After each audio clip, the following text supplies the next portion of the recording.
The NFL Gambling Podcast on the Sports Gambling Podcast Network is brought to you by the SGPN merch store. Use the promo code SGPNBA to get 10% off of everything in the store. I'm just about that action, boss. You have to be kidding me. That is impossible. I'm raising the ante. Anybody wants any deal?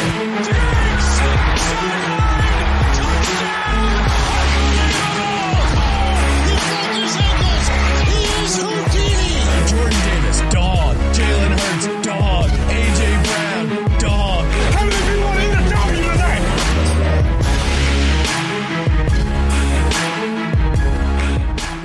Welcome into another episode of the NFL Gambling Podcast here on the Sports Gambling Podcast Network. It's a Tuesday. Well, it's not a Tuesday. I hit that button twice. It's a malfunction Thursday, but there's two of us. It is Ryan McIntyre. I am Rod Villagomez. Working out the clunks. I'm trying something different in this episode because StreamYard does not like external audio. So I'm trying to make this work and sound actually better, trying to work in external audio. So excuse the bugs. Yeah, we're all about adjustments on the NFL Gambling Podcast. Happy 1 week countdown to the NFL Draft. This time next week, we will know where everybody's going in. What better way to talk than the NFC West, your division, Rod? That is one of my favorite divisions. Why? Because it houses my very own personal favorite team, the San Francisco 49ers, who, by the way, I've been listening to this podcast all about the Gold Rush. I already knew that 49ers were called 49ers because they came to California in 1849 with the big surge of the Gold Rush.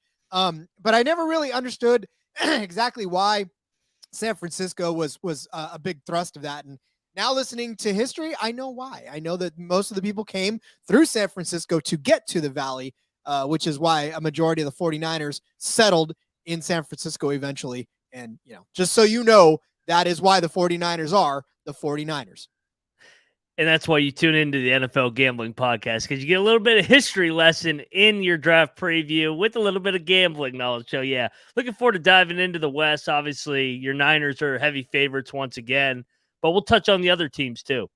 There's other teams in that division? Yeah, you like that team in the Great Northwest, right? They wear neon and blue, right? I know of no other team. They don't have my attention at all. But yes, so we are breaking down the NFC West, obviously, as part of our divisional breakdowns, and we're ramping up hot and heavy heading into the draft season. So definitely a lot to be covered and a lot of ground to be covered in the meantime. As always, we'll talk about the odds to win the division, and then we'll touch a little bit later on the over-under on their win totals. And then maybe some other, crazy little things that we got going on. If we see a prop that we like, maybe toss that out there as well. Again, we talk a lot of futures. So if you're a futures bettor, if you're somebody who loves to sit and watch your investment and cheer it on, then it's all for you. But Ryan, overall feelings on the NFC West, again, my bias aside, this was the division a couple of years ago where we were talking the other day about the NFC South being this yucky division. People were talking about the NFC West being that very same yucky division a couple of years ago. So it's been a big change over the last few years. Yeah, and it's weird because this division flipped quickly in a year like the year that the Rams won the Super Bowl just 2 years ago. Everybody forgets that Sean McVay, and they're kind of not in sell mode because they still got the Aaron Donalds of the world, Matt Stafford, but they're kind of on the tail end. It seems like they beat your Niners in the NFC Championship. Unfortunately, I know you don't want to be reminded of that, but the Arizona Cardinals were also a playoff team, and they've really just fallen apart in a short amount of time. Cliff Kingsbury's out, Jonathan Gannon's in, and then obviously the team that overachieved everybody's expectations, Seattle, Pete Carroll boots Russell Wilson to Denver, gets better. Geno Smith career year, and he gets paid. Yeah, and here's the thing about Seattle, too. It's that when everybody was screaming for Russell Wilson to do something, they were poking the stick. They were like, come on, Russell, be super Russell. It's so crazy to me how quickly Seattle just sort of flipped on him after he left, first of all. And as the relationship started to sour between Russell and Seattle, it wasn't as harmonious as it used to be. Seattle fans were defending Russell to their teeth. Toward the end of that, it just felt kind of like they were saying, all right, well, we're ready to move on. And then, everybody's like, oh my God, Geno Smith. And then what does he do? But he comes out and has a season that nobody really expected. Maybe Geno, but not everybody else expected out of him. Yeah, I'm a Mountaineer fan. Obviously, that's my alma mater. I didn't expect Geno Smith to cook the way he did last year. He had a career year. I mean, he broke all career stats, obviously, for his own standards, got paid significantly in the offseason. And it'll be interesting now that he got paid, will he be able to duplicate his success next year and prove that he just wasn't a one-hit wonder? But I like seeing guys like Geno succeed because he was labeled a bust after his experience with the Jets, kind of bounced around Giants, stayed the course, stayed in the league, and found a home there in Seattle behind Russell Wilson. And all he did last year was just have a career year for Pete Carroll and then led him to the playoffs. I know that they got outmatched by the Niners, but I mean, for them to get to the playoffs, that was a successful year. But here's the thing about everybody being able to succeed. Players like Geno, or even teams like Seattle, when everybody counted them out, it's so much better for the league when everybody is at least semi-competitive. I mean, obviously, you can't have 32 teams and all of them be on the same plane, right? You can't have that happen. But the more teams that are competitive, the better off your league is, because then it's not the same 4 teams running the entire show all season long and year after year after year. It just gets boring that way. So to have the type of, guys like Geno Smith have breakout years like that, it just makes the league way more interesting. Completely agree. And I'm looking at it. It was his 9th year. He throws for 4,200 yards, 30 touchdowns, 11 interceptions, Pro Bowl. Kind of reminds me of a former quarterback for the Niners with Alex Smith, where he got drafted high, kind of got labeled a bust. In comes Jim Harbaugh in about his 7th year and kind of revives his career. And then obviously he has a great year. And he gets injured. Kaepernick comes in. They trade him away. So it'll be interesting to see if Geno can kind of finish out his career successfully as a veteran, kind of like Alex Smith did. But, yeah, no, I'm with you. It's good to see guys that, like, we give up on these young quarterbacks so quickly. Like, 2 years, it's like, for example, Zach Wilson. I still don't know if he's a bust or not. Yeah, it's trending that way, but he played for the Jets, and it's been 2 years. Is it really a big enough sample size to completely label him a bust yet? To be honest with you, I don't know. And we had this conversation when we talked about the NFC South as far as these quarterbacks and giving them time to mature. But we'll go into deeper dives on all of these teams. We got to step away for a quick break. But before we do, let's tell you about Underdog Fantasy. We're brought to you by Underdog Fantasy. The NBA and NHL playoffs are here, and what better way to get down on some player props and parlays than over at Underdog Fantasy? Besides daily NHL, NBA, and MLB games, they've also already got NFL best ball drafts with a guaranteed $500,000 in prizes. Head over to UnderdogFantasy.com. Use the promo code SGPN for a 100% deposit bonus up to $100. That's UnderdogFantasy.com, promo code SGPN. All right, so we talked about maturing young quarterbacks. Let's move to the first team, I think, in the NFC West to talk about, and that is a quarterback who, I don't know, we expected big things. We saw big things. We saw some regression. We asked about his commitment level. We're wondering if he plays too much Call of Duty and not studies the playbook enough. Of course, I'm talking about Kyler Murray. Of course, I'm talking about the Arizona Cardinals. They come in at 20-1 to win the NFC West. That's plus 2,000. They are by far the longest shot, and I'm talking the longest shot in the NFC West. And dare I say, Ryan, as I'm scrolling through, they're the longest shot in the league to win their division. No one else comes close to 20-1 to win their division. Isn't that crazy? Yeah, rightfully so, too. They're a dumpster fire. This organization has completely tanked over the last year. Cliff Kingsbury, I already talked about it. He's on the way out. And, it's just a total revamp in the Cardinals organization. They gave that big contract to Kyler Murray, and right away, if you got to put something in the clause like, hey, if you put this many hours towards your film, then it's a good thing. Like that's a big time red flag for me. I'm not giving a guy $230 million if I got to put that clause in there. If you got to put that clause in there, he's probably not the guy.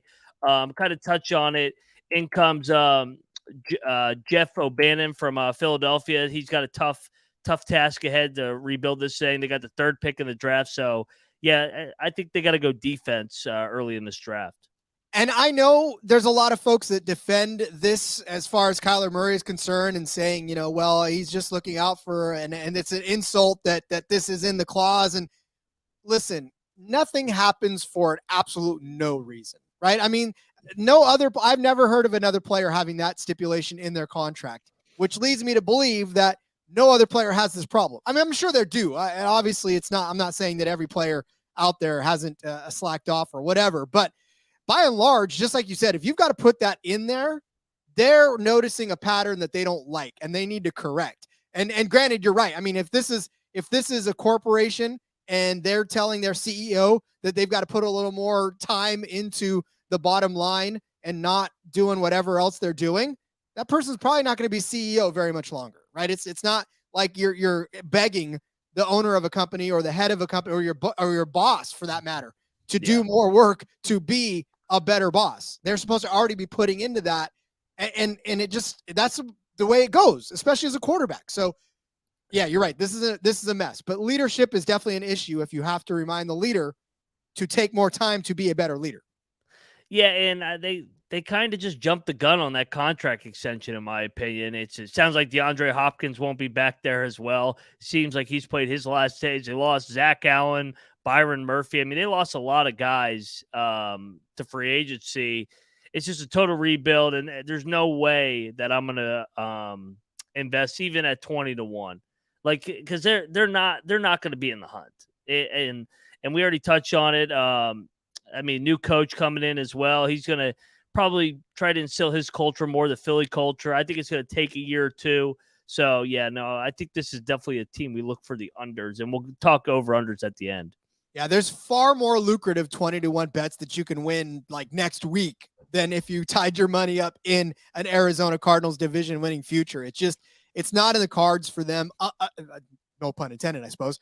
But really, honestly, it's just, like I said, it starts with the top. And if DeAndre Hopkins is gone, that leaves them with Rondale Moore, Marquise Brown, Zach Pascal, Auden Tate.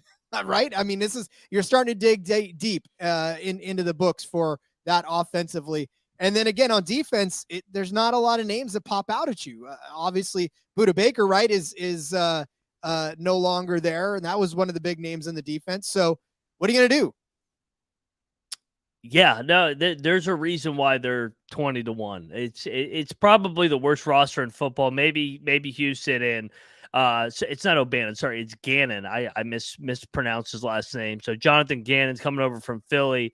He's got quite the work laid out for him, and he's obviously a Doug Peterson guy, Frank Reich guy. So those guys, Nick Sirianni, those guys come from a winning pedigree, but I think they all took over better situations than what he's taken over in Arizona. Yeah, it's got to be a lot of work. I know that I said Budda Baker's gone. By the time you listen to this, he probably will be. He's not right now, but he probably will be. I know he's probably he's making some noise right now about wanting to depart the area as well. Right? If I'm reading Twitter correctly, I don't know, because all these blue check marks are gone, so I don't know whether or not I'm following the right information or not. So, yeah, and J Mark is not with us, but he has them going defense with the 3rd overall pick, Will Anderson. So that's where J Mark sees it. I agree with him too. I mean, they got to go defense. They were so bad defensively last year, and they got to flip that roster quick. They honestly, they're in the situation where they don't have needs; they have all needs. So they need to draft the best possible player, whoever's on their big board, in my opinion. They were like, needs column, yes. And to your point, though, they allowed 449 points last year to only 340 scored. Those 499 points allowed were the most in the league all season long. So they had the worst defense in the entire league last season. Kind of hard to believe given the talent that's there, but when you're dealing with a bad organization from top to bottom, it's kind of hard to keep your head up and to play for that as well, especially when the ship is sinking. So yeah, definitely 20-1. We're staying away from that altogether. Like Ryan said, we'll get into some win totals in a second. Step away one more time to tell you about the SGPN merch store, because we're brought to you by the SGPN merch store. In honor of the NBA playoffs from now until the end of April, get 10% off of anything in the SGPN merch store when you use the promo code SGPNBA. Head over to store.sportsgamblingpodcast.com. Use the promo code SGPNBA to get 10% off of everything up to and including a possible NFL gambling podcast coffee mug that you can have, maybe a t-shirt, maybe a hat like Ryan's got right there. Just sport your SGPN gear, help support us, and have some fun with us as well. To those of you who are watching on YouTube, thanks so much. Continue to do so. Help this channel grow. Click like, click subscribe, ring the bell. Go put it on the doctor's offices. That way they can see the glory that is the NFL Gambling Podcast, and they wonder why they're watching that instead of their favorite soap opera. Doesn't matter what it is. Help support us. We love you for it, and we'll continue to put out quality content like this for you on the platform. Let's continue to move down the NFC West to the Los Angeles Rams. Again, like I said, the Cardinals were at 20-1. This is where it just, the drop off. It's like the ledge, right? You know where you're at, and then all of a sudden you step down and you're 100,000 feet down. The Rams are at plus 475 to win the NFC West. It's just amazing to me, Ryan, the just chasm between the two. Yeah, and they don't have a first-round pick because they went all in on those teams. And I know they won the Super Bowls, getting Matt Stafford, Odell Beckham, who else they get? Jalen Ramsey, the trade years ago. Yes, they invested. It did pay off. They got their ring. But now they're kind of serving the consequences, unfortunately, for Rams fans, that they don't have a lot of depth. Yes, they still have Aaron Donald. But, I mean, you lose Jalen Ramsey. He's not on your team anymore. This seems like another down year for the Rams. I know they still have Sean McVay. I think you got to question if he's all in as well. I mean, multiple rumors if this is it for him, if he's going to retire, go in the booth. I think it would have been kind of shitty if he had just ended his career on that year. So he comes back. Maybe he can get him to 500 and go out like not completely embarrassing fashion. So, yeah, the Rams are in a weird spot where they got a bunch of bad contracts, bunch of older guys, but they don't have the depth that they had 2 years ago to win it. Something about LA teams and trying to buy their championships. I don't know what that's all about, but I'm just saying that seems to be the trend in LA, right? Let's just go ahead and buy ourselves something because we're LA. We can afford it, right? We got all the rich Hollywood people around here. We can make this happen. But yeah, I mean, look, to be honest with you, the Rams, they one of those teams, ring. Yeah. They got the ring. They got it. Yeah, absolutely. They bought it, but they got it. But they're one of those teams that scare me anyways. And maybe it's the natural rivalry between San Francisco and the Rams that has happened over the course of the years. I mean, obviously they've been a formidable force in the NFC West for a while. And it always has seemed to come down to them and the Niners for some sort of importance. And it's just the rivalries there because they can always steal one from us. And I say us, I don't care what you feel about having sports fans claiming that we're not a part of it, of the team. You could take that and whatever. But no, I'm just saying it's always come down to them for some sort of importance. And there's always that opportunity that LA's kind of had their number every once in a while. San Francisco's had the better end of it for the last few years.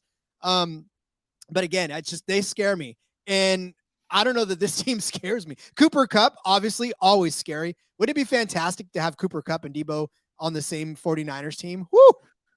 Yeah, he's wishful thinking there, Rod.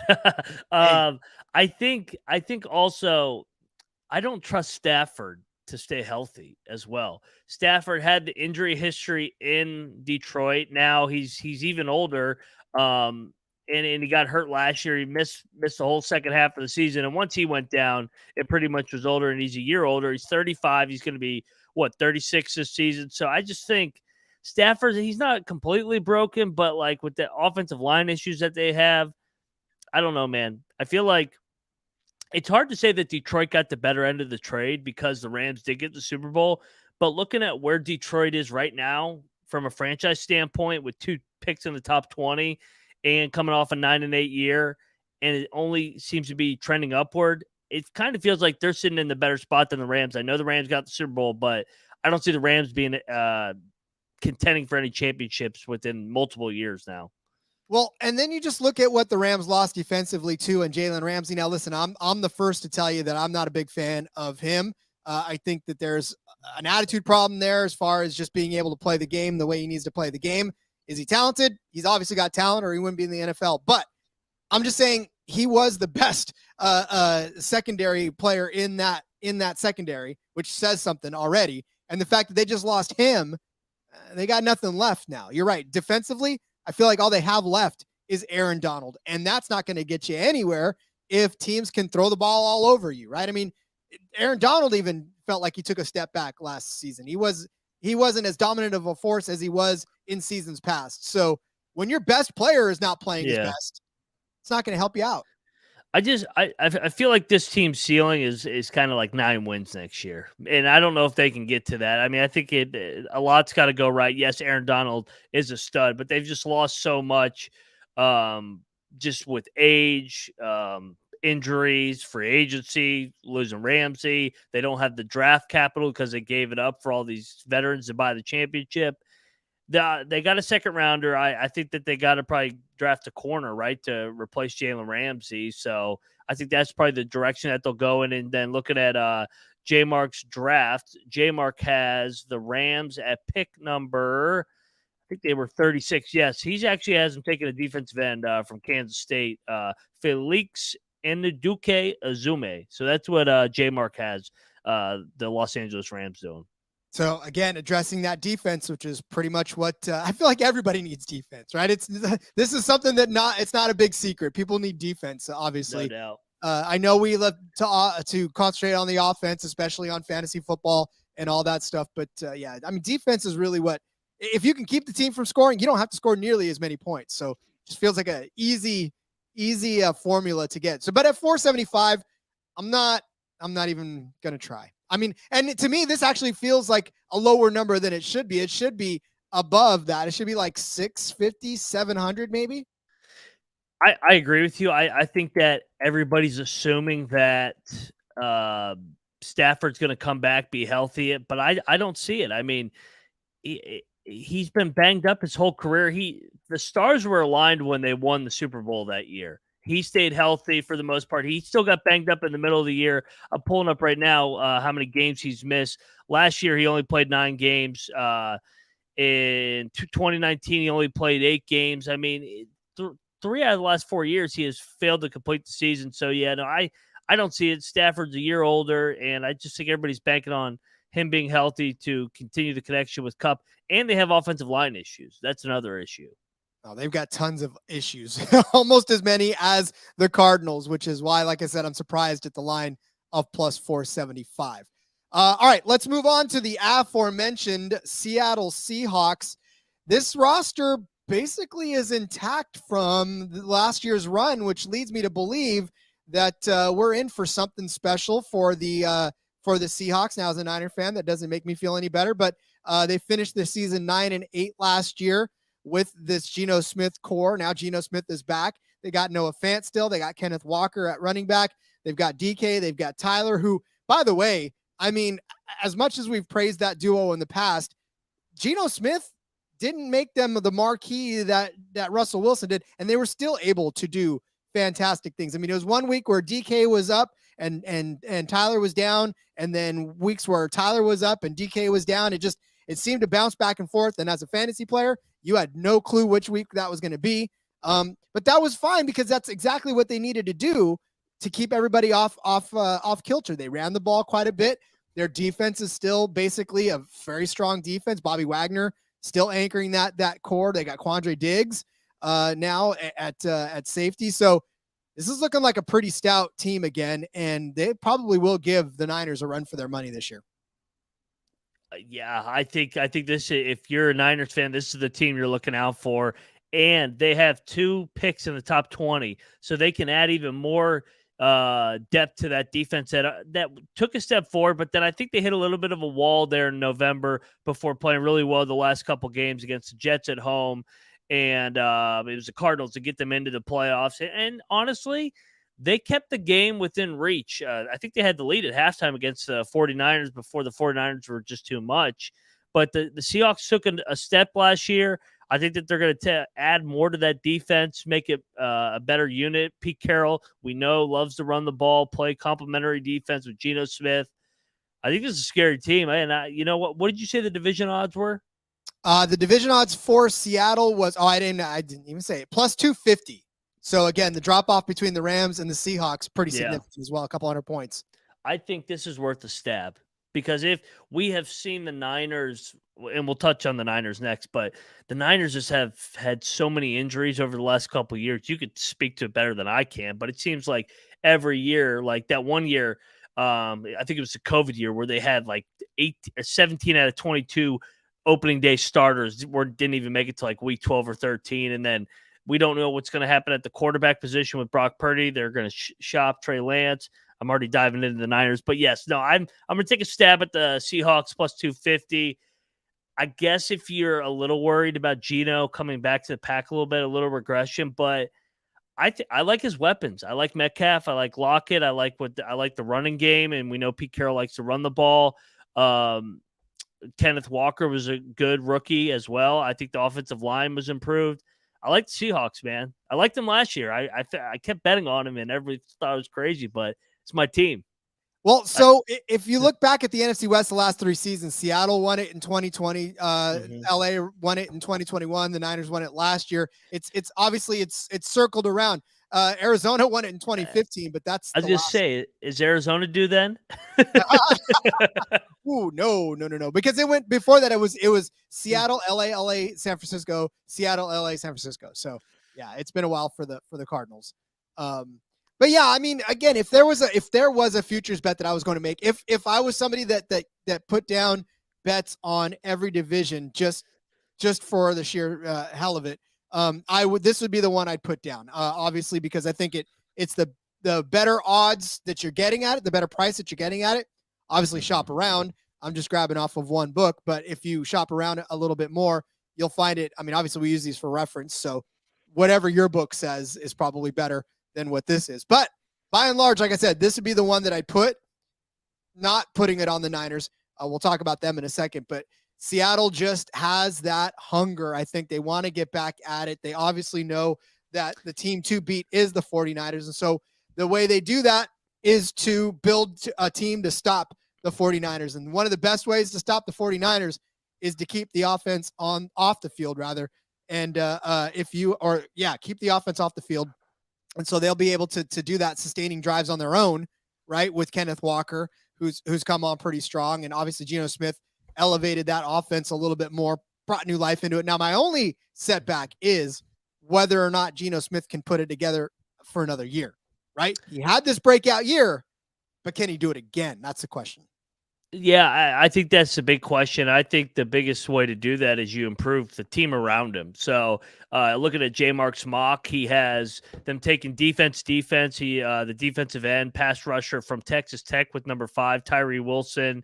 After that, at 20, he's got them taking the defensive lineman from Pitt, which is Kalai Cansey. I'm butchering his name, but he was good as well. So a lot of draft capital for the Seahawks, and it's funny, like they get rid of Russell Wilson and they get a top 5 pick. So little going away party gift for the Seahawks. Get rid of Russ and get a top 5 pick in return because the Broncos suck so bad.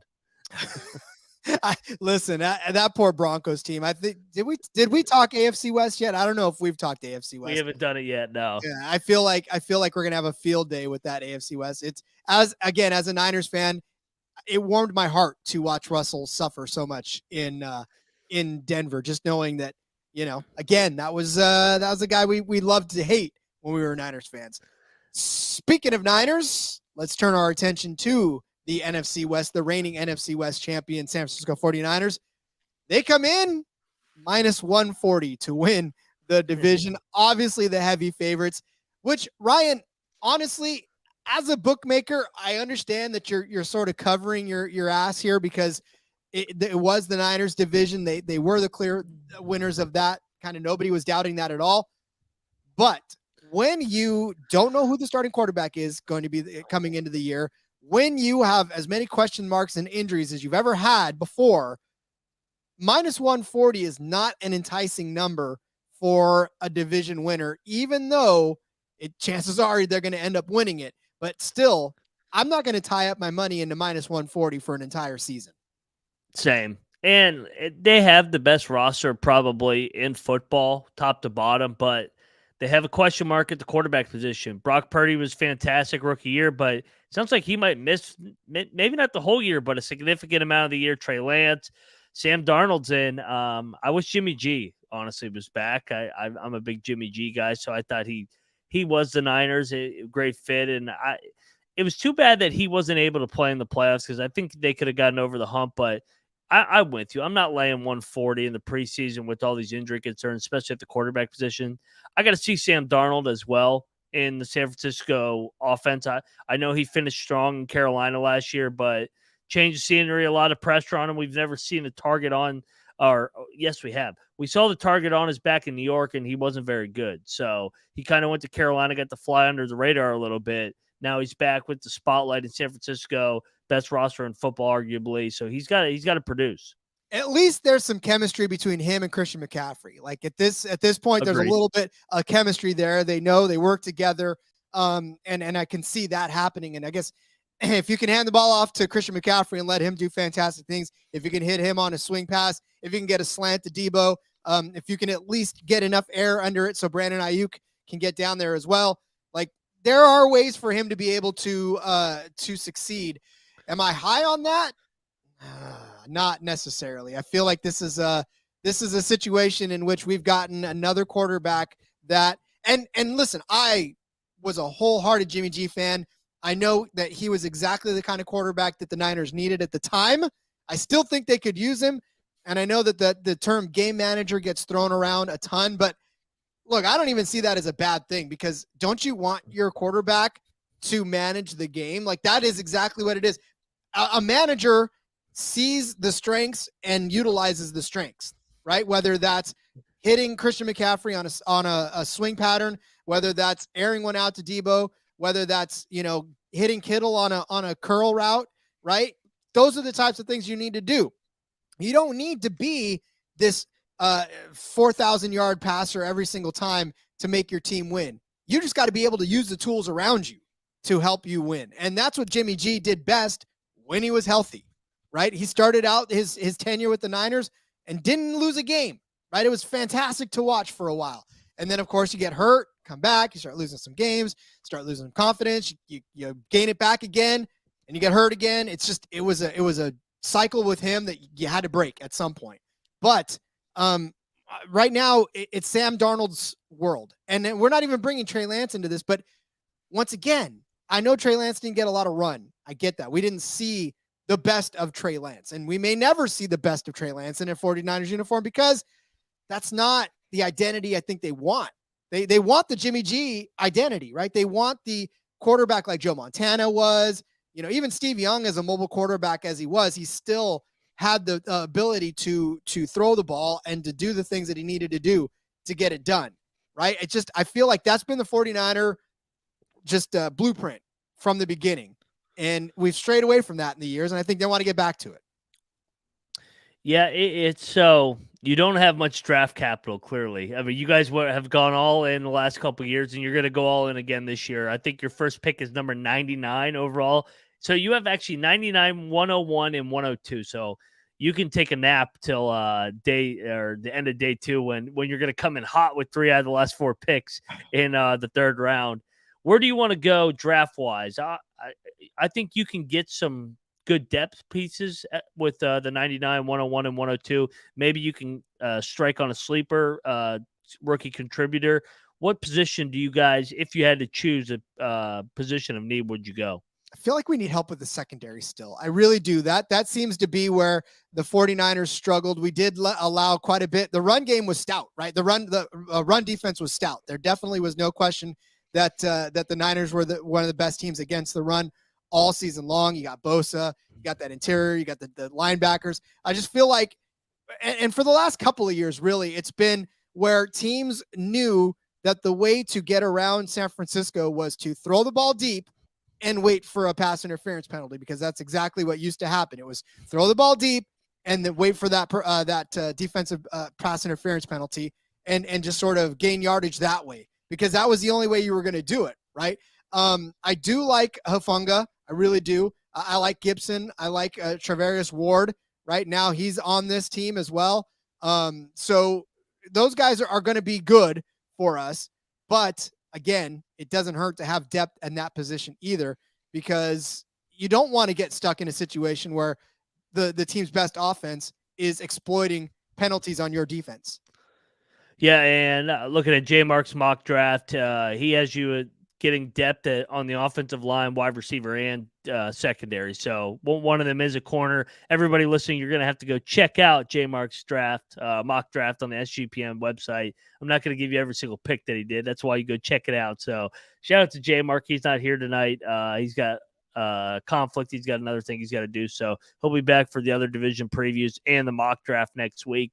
So, but yeah, no, I think the Niners are in a good position. A little concerned that I think they were 3-4 at one point last year. Schedule was hard early, and then they kind of got on a roll. Maybe if they get off to another slow start, them in Seattle tug of war down the stretch. So I'm with you. If I got to tie up my money for the long term, it'll probably be Seattle. Just with the market.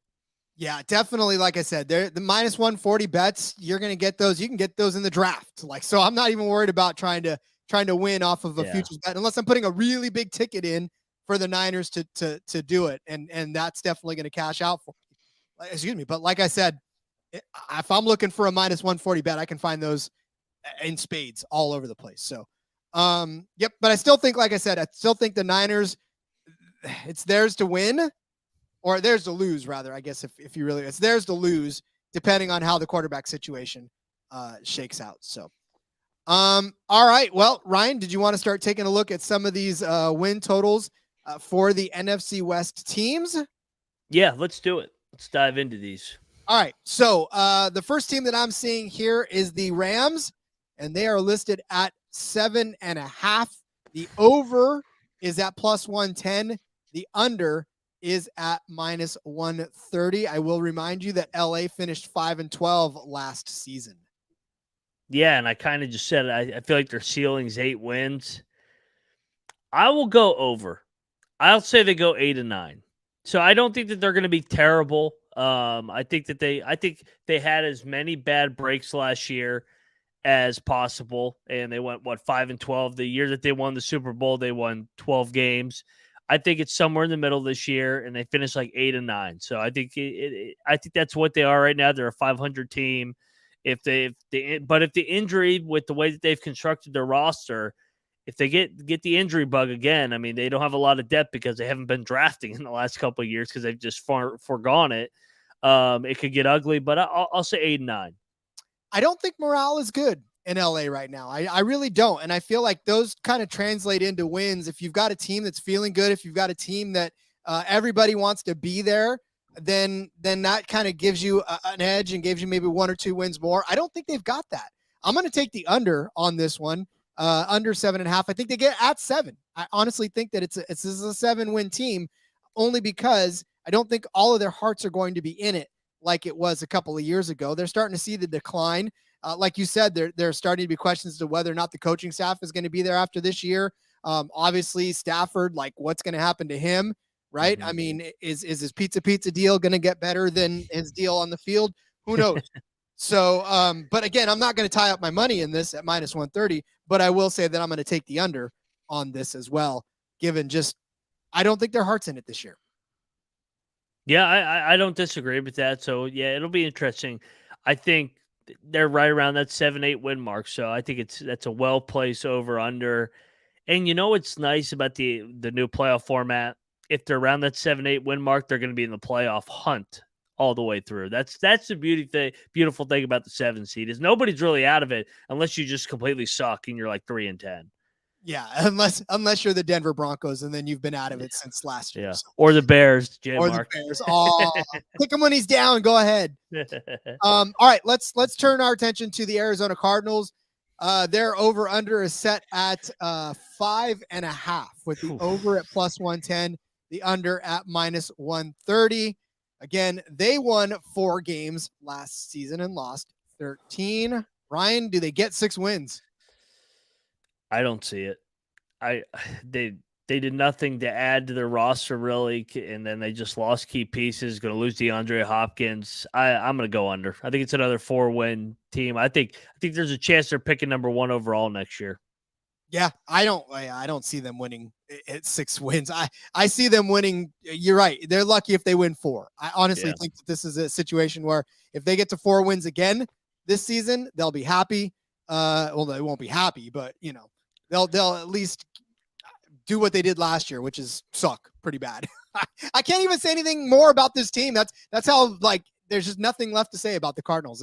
It's so frustrating in a way. I just think it for Jonathan Gannon, it's kind of just an evaluation year. See if Kyler's going to be your guy going forward. They maybe move on from him. I don't know if they can get out of it after this year, but it's a tough situation there in Arizona. The desert is not in a good spot. No. The desert is a desert as far as wins are concerned. It's got to be frustrating, though, to lock your money up into something and just watch it sort of fizzle in front of you.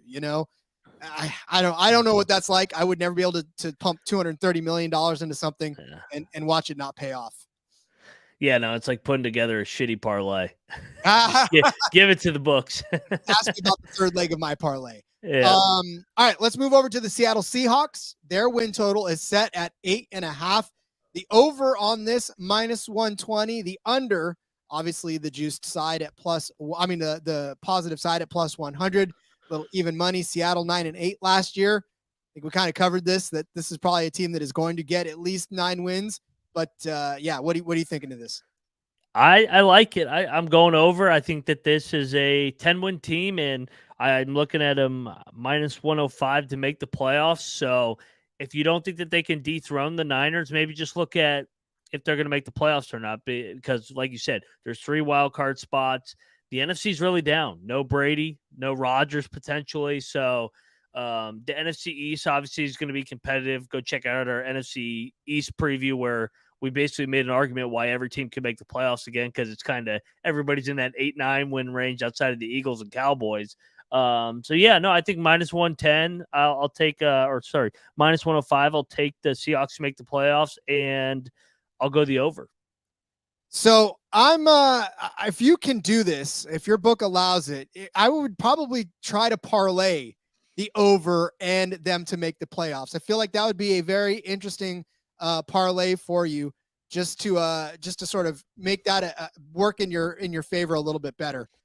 So if you could parlay the over 8.5 wins, and then of course the to make the playoffs, then see what that does for you, because that's probably a fun little way to tie up your money rather than just going both of those on straight bets as well. What do you think? I think it probably with 2 -110 prices around +270, I would say, which is about equivalent to what they are to win the division. Yeah. So I like that as well. I mean, if you think if they go over 8.5, they're going to the playoffs. Oh, for sure. Yeah. Especially in the NFC. Yeah. All right, let's finish it up with the San Francisco 49ers win total. They are at 11.5. This one's tough. Over is put at +115. The under is at -135.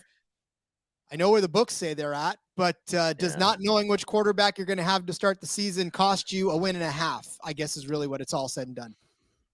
I will go under. And the reason I'm going under, I'm looking at Shanahan's years in San Francisco. He's got 3 out of the last 4 years. They've been in the NFC Championship the first year that they were in the Super Bowl. He's won 13 games twice, but he has not gone over 11.5 in any of those. He only won 10 2 years ago. Then they got hot in the playoffs, won those road games at Dallas and Green Bay. I'll go under, and I'll say that they go 10-7, or wait, it's 11.5. I think they could go 11-6 or 10-7 and probably still win the division. Oh, for sure. 11 wins, I think, wins it. Yeah, don't you think that also, like, they know, like, they're not scared of anybody going on the road. Like, so I think that they're more worried about being healthy at the right time. So maybe they drop a couple games early like they did last year, and even maybe a couple in the middle, just as long as they're playing their best football at the end, even if it's like 10-7 and they're like, all right, hey, we're the 3 or 4 seed. We don't give a shit. We've proven that we can win on the road in the playoffs. Who's scaring us? I mean, there's no Brady or Rodgers. Yeah, Philly. I mean, but like you could argue that they would have beat Philly if they were healthy last year. So, yeah, no, I'll go under. I think that they kind of just cruise control, get in the playoffs healthy. Yeah, and really, again, the start of the season, just knowing that we're still in flux as far as exactly what it is or who's going to be starting or what's going to happen, that's definitely a frustrating situation. And now to grab this number now, I mean, if Purdy doesn't start, right, and if they drop the first game, this is not going to stay at 11.5. You won't find 11.5 at all after that. So, yeah, I think now would be a good time to grab it at 11.5 if you think it's going to go under.